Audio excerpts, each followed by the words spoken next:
Līva. Es vadu inovāciju vadības uzņēmumu Helve.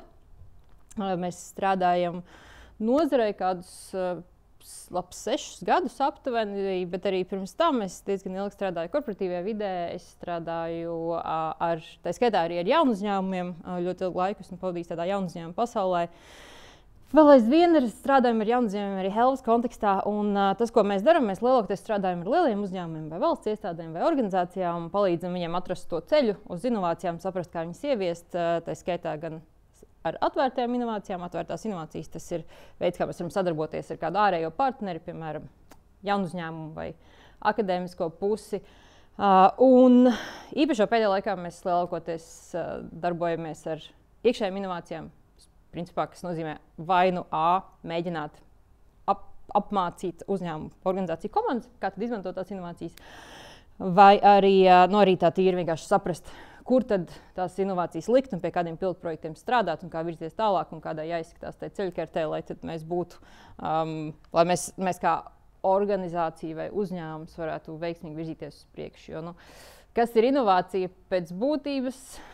Tas vienkārši ir veids, kā kaut ko darīt labāk. Mums ir tādi trendīgi vārdi, bieži vien tur dizaina domāšana, radošums, un viņi nāk un iet, un tagad mākslīgais intelekts, bet pēc būtības jau tas, ko mēs gribam, visbiežāk mēs kā uzņēmums vai kā privātpersona, bet galvenokārt kā uzņēmums mēs gribam vai nu pelnīt vairāk vai tērēt mazāk. Tas inovācija brīnums, un tā ir tā maģija, ko mēs varam panākt. Un tas arī ir principā, tā ir tā atslēga. Ja mēs paņemam vienu lietu, tad mēs ar tām tehnoloģijām un inovācijām mēģinām vienkārši panākt visbiežāk vienu no tiem 2 mērķiem. Strādāt labāk, strādāt efektīvāk, kaut ko darīt mazliet citādāk. Es jau mazliet iesāku par to mākslīgo intelektu un tām varbūt lielajām cerībām un gaidām vai arī bailēm. Es teicu, ka arī īpaši jau tādā pašā sākuma posmā bija tāds ļoti liels vilnis par to, ka vai nu tagad viss tagad mainīsies, un tagad mēs visu automatizēsim, un viss notiks, un mēs vispār, vai nu tādas cerības, vai arī, kad principā otra puse tam visam, kad tur tagad viss saturs būs ar AI, un principā atlaidīsim visu pusi no visiem cilvēkiem, un būs milzīgs pārmaiņas, un viss notiks. Un tad, un arī visi, bet varbūt ne tikai tādā vēstījuma līmenī, un tādā mēdīju virsrakstu līmenī, bet arī uzņēmuma līmenī. Uzņēmumi arī, varbūt Latvijā mazliet mazāk, mums ar to digitalizāciju iet mazliet lēnāk, bet tādā pasaules līmenī tur visi skrēja, lika investēt, mēģināja aizskriet, ielikt tajā vilcienā un mazliet nenokavēt, un tad beigās tur tas skainets bija vairāk tāds Titaniks. Ļoti daudz tādas vilšanās. Visām inovācijām ir tāds posms, kurā mums visiem liekas, ka tad viss riktīgi būs, riktīgi forši, un tad sanāk, tad nesagāja tieši tā, kā mums likās, ka būs. Un tad ir tā vilšanās, kur tad ir tās milzīgās pārmaiņas, un kur tad ir tie milzīgie rezultāti, un varbūt mazliet arī ārpus tāda, kā jau es teicu, ārpus tādām mēdīju bažām un bažas, tik superīgs vārds, manuprāt, Normunds Bergs ir autors tām bažām. Bet aizvien vairāk statistikas, un šis nav tikai viens pētījums, man liekas, nesen bija vēl viens pētījums, un diezgan pētījums statistika par to, ka uzņēmumi investē ļoti daudz naudas šajos mākslīgā intelekta rīkos, risinājumos, milzīgos projektos. Ļoti daudzi un pat absolūtais vairākums no viņiem feilo latviski runājot. Pietrūks tās latviešu valodas izgājušas, jā. Vai arī nesaiet, un vai kaut kas tur īsti nestrādā tā, kā mēs visi bijām iecerējuši. Mans mērķis,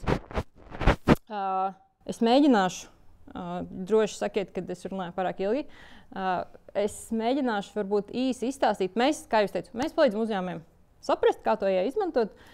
Es šodien mēģināšu īsi pastāstīt, kā mēs to darām, kas ir tie soļi, kam mēs sakojam, un ko iespējams jūs varat ieviest savā organizācijā. Vienkārši paņemt kā varbūt tādu mazu formulu un izmēģināt paši. Un kā panākt, ka tie AI projekti varbūt mākslīgā intelekta projekti strādā un lai viņi arī nenofēlo. Un tad pirmā lieta, ko es varbūt gribētu nodot, tas, ka mēs gribam, lai tie mākslīgā intelekts, viņš tiktu ieviests kaut kā strateģiski un pamatots, un lai tas iet kopā ar mūsu uzņēmuma mērķi, bet viena no tādām pašām biežākajām kļūdām, ko mēs dzirdam, kad viņiem ir jābūt sarežģītie. Un mēs redzam, ka nāk arī liela uzņēmuma un izstrādātāji. Viņi iet pie uzņēmumiem un saka, ka kur mēs jums ieviesīsim milzīgas sistēmas un platformas, un tie ir 5 un 6 ciparu projekti un 6 ciparu tāmes, un tur ir milzīgs finansējums, un mēs jums visu sakārtosim, tas būs vesels pusgada projekts. Un šī varbūt būtu pirmais secinājums uzreiz, mūsu secinājums strādājot ar uzņēmumiem.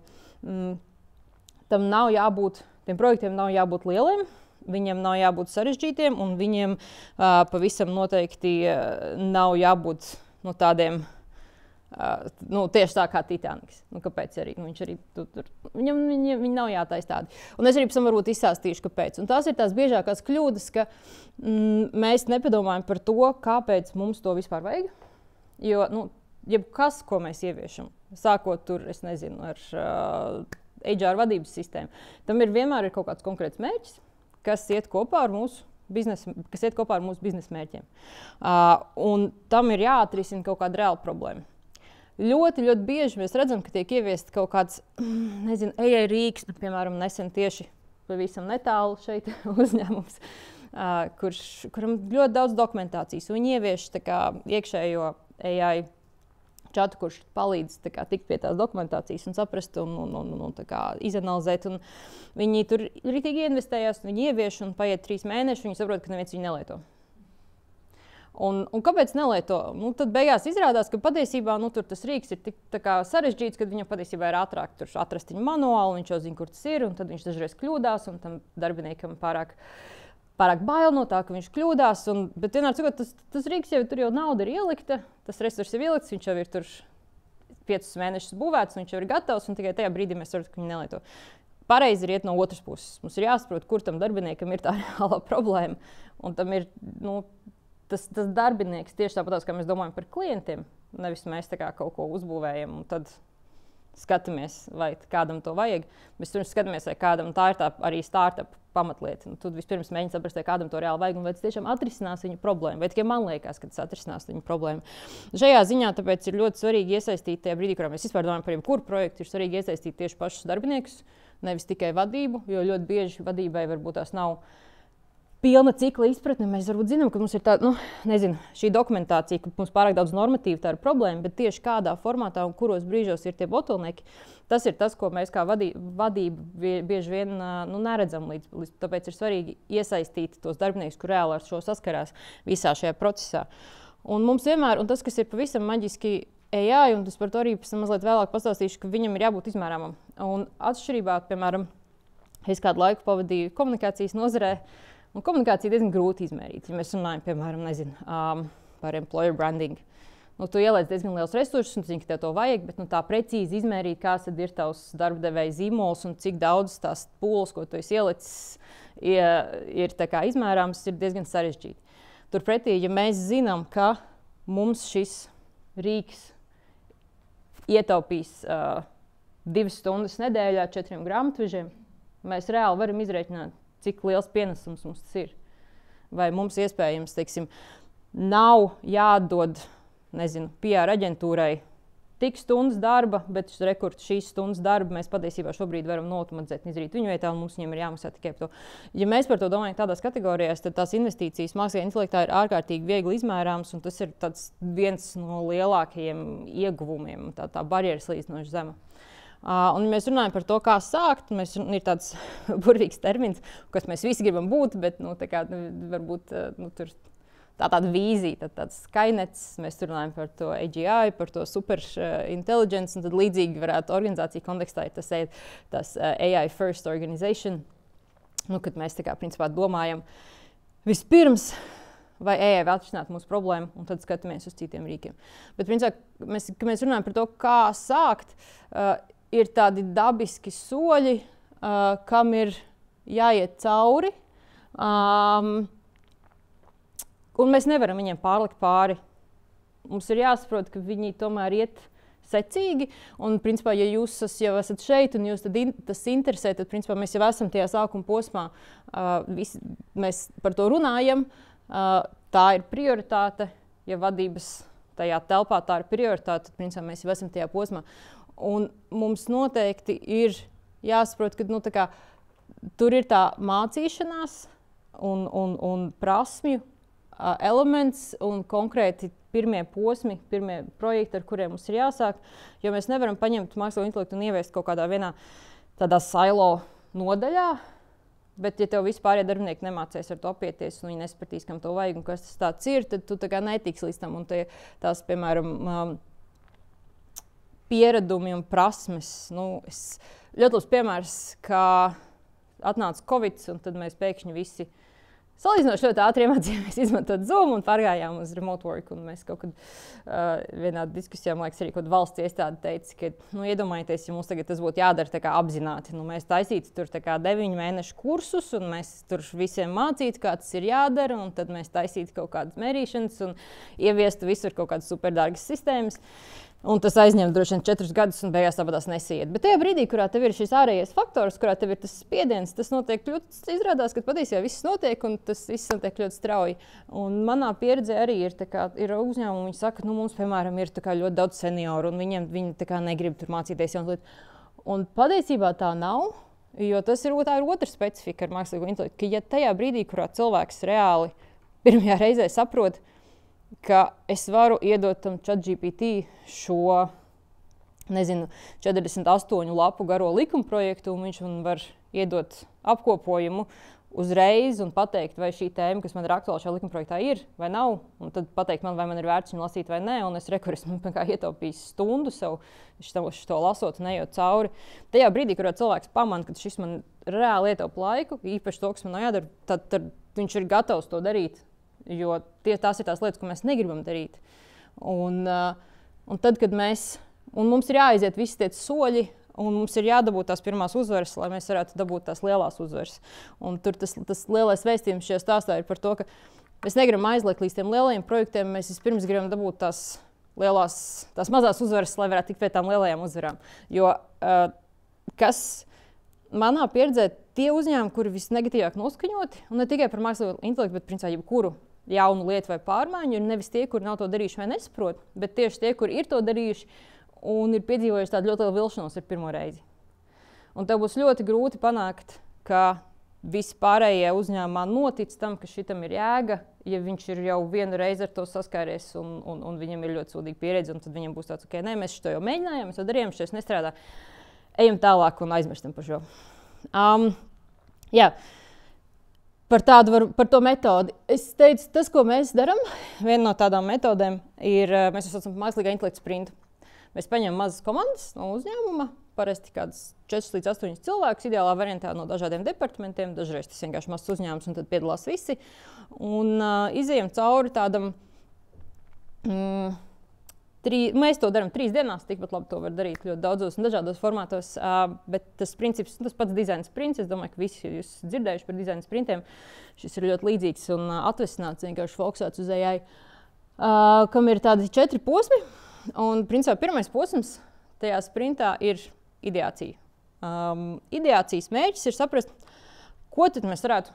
Mēs gribam saprast, ko tad mēs vispār varētu risināt ar to AI, kur mums ir tā problēma. Un šis ir tas jautājums, uz ko mēs gribam atbildēt. Principā, ja mēs vispār domātu par to, kā mēs taisītu mākslīgā intelekta kaut kādu ceļakārti, jo uzņēmuma vai organizācija, tad, protams, ka mums jāsāk, kur tad mēs viņu liksim, ko tad mēs ar viņu darīsim, ko viņš mums varētu atrisināt. Un, ja es jums uzdošu tagad šo jautājumu, jums būs diezgan grūti atbildēt, jo jūs pat nezināt, ko jūs nezināt. Jūs nezināt, ko viņš var atrisināt un ko viņš nevar atrisināt. Un šis ir parasti tas posms, kurā mēs kaut kur iesprūstam, jo es jau nezinu, ko viņš var izdarīt vai nevar izdarīt. Tas, kas ir labāks jautājums, uz ko mums visiem droši vien atbildi, kas tam visvairāk bestīja manā darbā, mēs parasti sākam ar šo.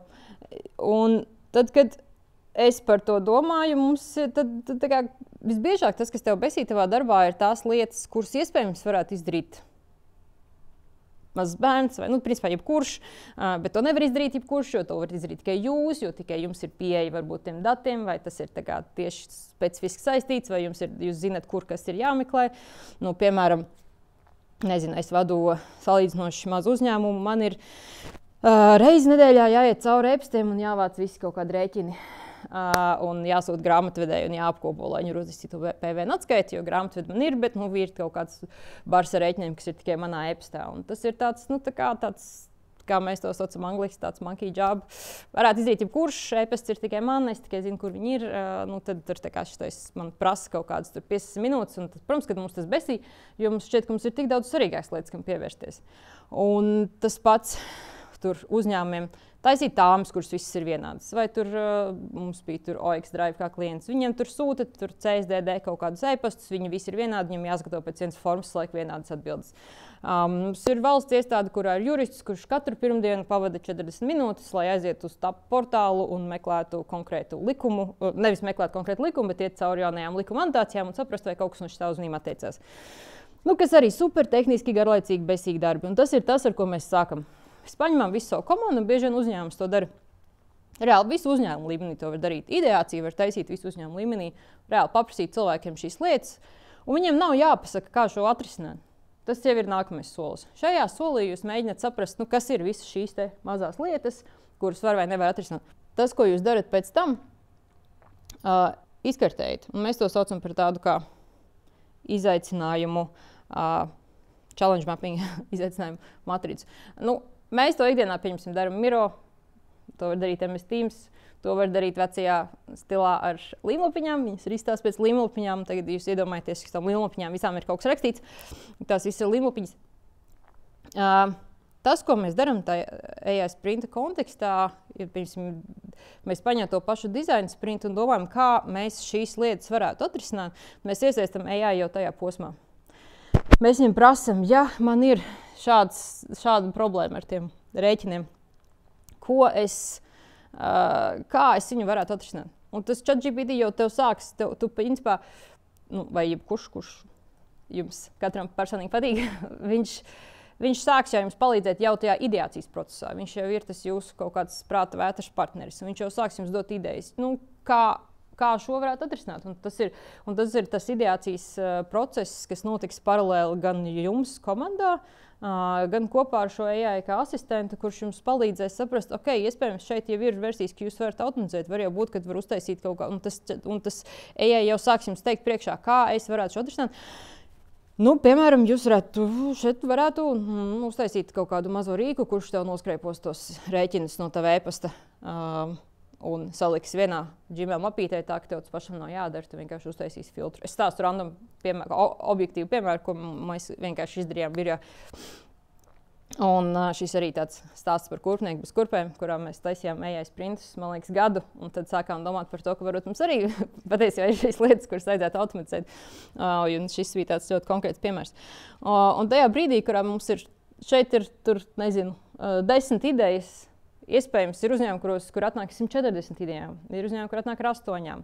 Tas, ko mēs tajā brīdī, kurā mēs jau esam sākuši domāt par to, kā mēs to varam atrisināt, tas nākamais posms ir sakartēt, kas ir, ja mēs atrisināsim šo problēmu, cik lielu ietekmi tas radīs uz uzņēmumu, lielu vai mazu. Iespējams, mēs varam automatizēt dzimšanas dienas apsveikuma kartītes, lai mums tas pašiem nav jāraksta, bet tas varētu būt tas efforts, tās piepūles, cik tas nebūs sarežģīts, bet tas visticamāk neatstās īpaši liela ietekmes mums. Tas nav būtiski. Tas būs vienkāršs, bet nebūtisks. Tajā pašā laikā mēs, piemēram, varam uztaisīt chatbotu, kas saīsinās, samazinās to resursu, kas mums ir jāiegulda klienta apkalpošanā, jo mums atnāks mazāk jautājumu. Un mēs zinām, ka tas atstās lielu ietekmi, bet mēs arī zinām, ka tas būs liels un intensīvs projekts. Un principā, tas jau iet tur augšā. Ja jūs izdarīsiet visu šo, principā jums jau būs bāze. Jūs izdarījuši jau bez mazliet pusi no darba. Jūs vēlaties izstrādāt savu mākslīgā intelekta stratēģiju, un jūs izdarīsiet šo vienu aktivitāti, tad tas principā būs jau jūsu pamats. Tas, ar ko jūs gribat sākt, ir tas, kas atstāj lielāko ietekmi, bet prasa vismazāk pūles. Kur piemērs, es zinu, man tie rēķini prasa, ja es varu ietaupīt to pusstundu nedēļā, tad, man kā vadītājam tā pusstunda ir ļoti vērtīga. Es pēc tā, ko esmu izpētījusi ar AI, es zinu, ka to varētu patiesībā, ka tas būtu tāds mini projekts, ko patiesībā varētu dažās dienās uzbūvēt. Tātad, ja es dažās dienās uzbūvēju rīku, kas man ietaupīs šīs stundas, tad es zinu, ka tas ir ļoti labs pirmā uzvara, pirmais projekts, ar ko sākt. Un tie ir pirmās mazās uzvaras, ar ko mēs gribam sākt, bet jūs redzat visu pārējo, jūs redzat, kam pateikt nē, kur iespējams tajā brīdī, kurā jums liksies, ka okay, mums vajag mārketinga rīku, kurš ar AI taisīs visas prezentācijas. Un tad mēs parunājamies iekšēji, un beigās izrādās, ka mums tās prezentācijas varbūt tās patiesībā vajag tikai tur reizi 2 mēnešos, un vispār jau mums tas dizainers tāpatās, viņam tur nav ko darīt, un viņš nav noslogots. Un vispār jau tā kā man pašam patīk tur tā kā viņas pieslīpēt, un izrādās, ka ok, forša ideja, bet patiesībā varbūt nevienam to nevajag.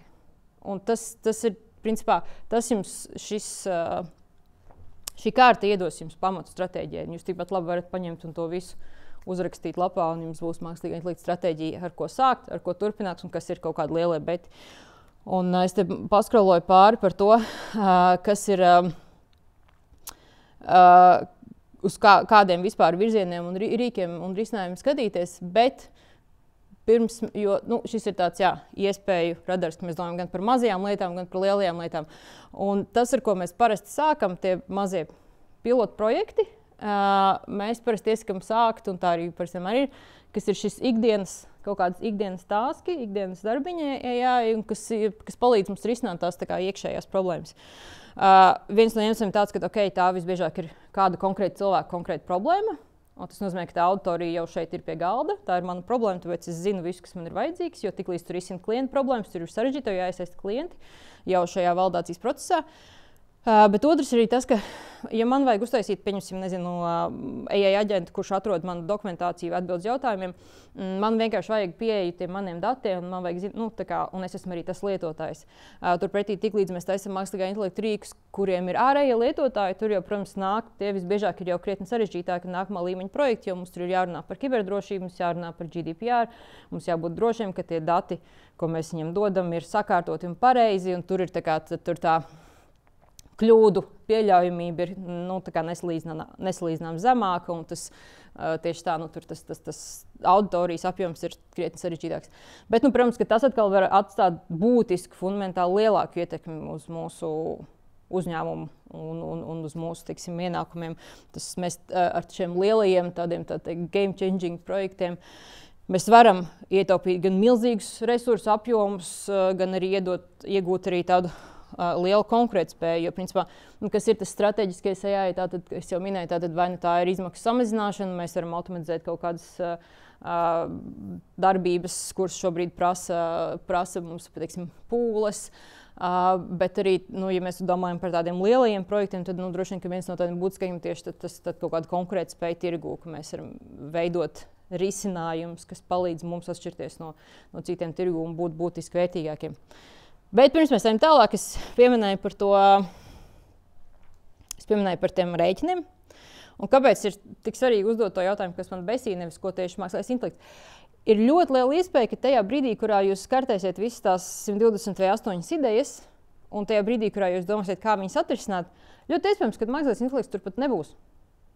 Un, piemēram, tajā piemērā par rēķiniem, tur nav mākslīgais intelekts beigās. Tur vienkārši bija kaut kāds vienkārši scraping tools un filtrs un mapi un viss kārtībā. Jo tas jau nav mērķis, mums jau nav mērķis par katru cenu to mākslīgo intelektu ielikt iekšā. Mūsu mērķis ir atrisināt to problēmu. Un tas mākslīgais intelekts jau nav tā brīnuma nūjiņa visās iespējamās situācijās. Ja mēs esam atrisinājuši to problēmu, un ja tas strādā un auditorijai to vajag, tad mēs esam ieguvuši kaut kādu ļoti veiksmīgu risinājumu. Un tas ir pats būtiskākais. Tas nav AI par katru cenu nav mūsu mērķis. Un šis ir, kā jūs minēju, lai nav tā vilšanās, tas, ko mēs gribam panākt, ir dabūt tos pirmās uzvaras, atrisināt tos pirmos mazos foršās problēmas, arī dabūt saviem cilvēkiem, savai organizācijai to sajūtu, ka tā problēma ir atrisināta un kad es esmu kaut ko ieguvis, un tad principā, iet pa vienam šādam mazam projektam uz aizvien lielākiem, jo tad, principā, gan mēs esam kaut ko praktisku ieguvuši, ietaupījuši, mums ir kaut konkrēti KPI, gan arī mēs esam radījuši sev iekšā to cilvēkos to sajūtu, ka viņi ir gatavi šīm pārmaiņām. Jo, kā jau mēs zinām, jebkurās inovācijās viens aspekts ir tehnoloģijas, un otrs aspekts ir cilvēki. Un cilvēkiem nepatīk pārmaiņas, bet ja viņi redz, ka tām pārmaiņām ir vērtība, viņi daudz atvērtāki. Un, tātad, protams, ka nākamais posms jau ir viņus uzbūvēt un testēt. Mūsu pieredzē cilvēki, kuri atnāk uz sprintu un nav nekad mūžā izmantojuši ChatGPT, var 3 dienās uztaisīt paši sev aģentu. tad, kad tu iemācies vienkārši pats tos principus, kā ar viņu sarunāties un kā viņš pats jau tev iedod visas atbildes. Un AI, par spītam, kad es te runāju ļoti ilgi, man patīk monologus, nevar īsti jau neko no tā iemācīties no lekcijām. To visu var iemācīties tikai darot. Un tāpēc mēs, piemēram, kad mēs strādājam uzņēmumus, mēs reāli liekam cilvēkiem pašiem būvēt šīs lietas, jo tikai tad, kad tu esi pats uzbūvējis kaut vai mazu aģentu, tikai tad tu saproti vispār, ko viņš var izdarīt un ko viņš nevar izdarīt, un kā vispār par to mākslīgo intelektu domāt. Un kad tieši tā, ka tur nav brīnumnūjiņa, ka viņam ir konkrētas iespējas, konkrētas funkcijas, kā tas vispār strādā, kāpēc ir tik svarīgi, ka mani dati ir kārtīgi, ka tas AI nevar izdarīt kaut kādus brīnumus, viņš nevar, ja man tie dati ir nekārtīgi un nav sakārtoti, tad tie dati, ko viņš paņems, ir tie, ar kuriem viņš strādās. Un tāpēc ir tik svarīgi, ka mēs paši to darām. Un, lai gan, piemēram, mana komanda strādā ar AI ikdienā, un tas ir burtiski viņa darbs, sekot līdzi. Tad tur sekot līdzi tām AI izmaiņām, tas ir tāds ekstrēmais sports. Tur viss mainās burtiski pa dienām. Mūsu ieteikums, manam kolēģim koncepcija par 15 minūtēm dienā. Katram vienkārši paņemt 15 minūtes dienā, izmēģināt kādu jaunu rīku, par ko jūs esat dzirdējuši. Izmēģināt vienkārši paspēlēties ar kaut ko jaunu, padarīt kaut ko vai pasakot līdzi. Jo citādāk, principā, viens ir, ka mēs paši kļūstam, ka tas AI ir tā kā asistents. Un mēs bieži prasa, vai viņš aizvietos cilvēkus. Es par to vairāk domāju kā tādu palīgu, ka tas ir jūsu asistents, ka viņš jums palīdz daudzas lietas izdarīt efektīvāk. Vienkārši ir tur jāpaspēlējas un jāsaprot, kas ir tie veidi, kurā viņš var būt jums visefektīvākais palīgs un kā viņš var jums palīdzēt. Bet otrs, varbūt tur, nezinu, man ir cilvēki, kas saka, ka man patīk tas, ko es daru, man tur viss ir superīgi. Ir vēl arī tāda tumšā puse tam visam pasākumam. Ar AI var izdarīt arī visādas brīnumainas, neforšas lietas. Manam kolēģim nesen zvanīja viņa 11 gadus vecā māsa un teica, ka viņa ir iekļuvusi avārijā un lai viņš viņai pārskaita naudu viņas balsī. Tas šobrīd nokopēt balsi vajag aptuveni 7-8 sekundes balsis ierakst. Tas ir easy. Šobrīd arī tas gan audio, gan video, gan attēlu ģenerēšana jūs vairs nespēsiet tādā labākajā kvalitātē, kādā šobrīd to var izveidot. Tur vairs nav iespējams pateikt. Jūs varat mierīgi uztaisīt gan Trumpu, gan Obamu, gan mammu, gan māsu ar viņas balsi, ar viņas seju. Un tur pamanīt praktiski neiespējami. Un tas ir arī sekot līdz šīm lietām, kas ir iespējams ar AI, ir mazliet svarīgi arī tādā personīgās, varbūt drošības kontekstā un saprast, kāda ir tā situācija un ko varbūt ņemt vērā. Un pavisam īsi varbūt par tālāko, tad, kad jūs esat nodalākuši līdz pirmajiem prototipiem, tur principā ir 3 veidi, kā var virzīties tālāk. Jūs varat viņus būvēt, paši, ko bieži vien dara. Vai jūs esat startups, vai arī ja esat maza komanda. Mums, piemēram, ir fantastiski piemēri par ļoti humanitāriem uzņēmumiem, Skrivenex, kuri ir, ja nemaldos, 8 cilvēku komanda. Viņi reāli vienkārši, sākot no pirmā sprinta, viņi šobrīd pēdējo gadu vienkārši burtiski paši sev taisa AI prototipus, neko neoutsourcē un visu būvē. Un tad, jūs saprotat, tas ir principā tulkošanas uzņēmums. Tas nav tā, ka tas tikai priekš startupiem. Protams, ka tad, kad tu būvē pats, tur ir ļoti daudz priekšrocības, jo tu zini, tev pašam ir visur pieeja, tu zini visus datus un tev ir visi risinājumi. Tu vari nopirkt kaut ko, bieži vien tev tā problēma jau ir atrisināta. Okay, man ir, nezinu, tiešsaistes tikšanās, kāds agrāk viņas visas protokolēja manuāli. Šobrīd man vajag kādus protokolēt, skaidrs, ka es nebūvēšu savu rīku, tirgu ir pieejami, mēs aizjām iztestējam, kurš ir lētākais, labākais. Circleback jau ir ieteikts, ļoti labs latviešu valodā. Agrāk izmantojam Sana, tagad izmantojam Circleback. Tad attiecīgi tev nav.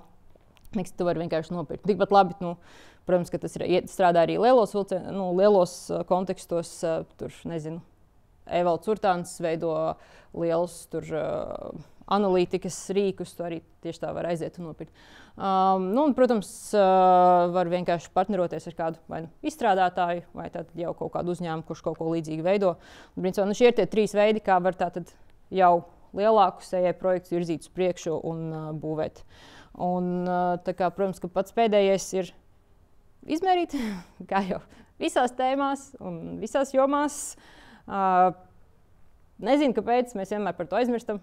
Mēs par to stāstam visi, bet bieži vien paši par to vienmēr aizmirstam, ka ir svarīgi mērīt. Un svarīgi mērīt ir nevis tikai to, cik veiksmīgi tas strādā, ir ļoti svarīgi mērīt, vai cilvēki to izmanto. Vai jūsu darbinieki to izmanto, vai jūsu klienti izmanto to chatbotu, kurš ir mājaslapā, vai tam ir jēga. Vai tas dod kaut kādu, un es jau minēju par to, ka mēs varam izmērīt, vai tas resurss, cik daudz resursu mums ietaupa, bet ir svarīgi izmērīt arī, vai tas reāli strādā. Un varbūt pēdējais vēstījums par to kultūru. Jo tā tehnoloģija jau ļoti, tur viss strādā. ChatGPT ir superīgs un vispārējie valodu modeļi, un mums ir fantastiskas tehnoloģijas, kuras spēj izdarīt ļoti fantastiskas lietas. Bet, ja mums nav skaidrs, pirmkārt, kādu mērķi tas sasniedz, un ja mūsu cilvēki to neizmanto, tad tas visbiežāk ir arī tas iemesls, kāpēc tas nestrādā. Un, protams, ka ir milzīgs izaicinājums, ja tev ir 300 cilvēku uzņēmums, kā tagad pēkšņi panāk, ka viņi visi ir pozitīvi noskaņoti un apskiloti mākslīgā intelektā. Protams, ka tas ir un īpaši kontekstā ar to, cik strauji tas viss virzās uz priekšu.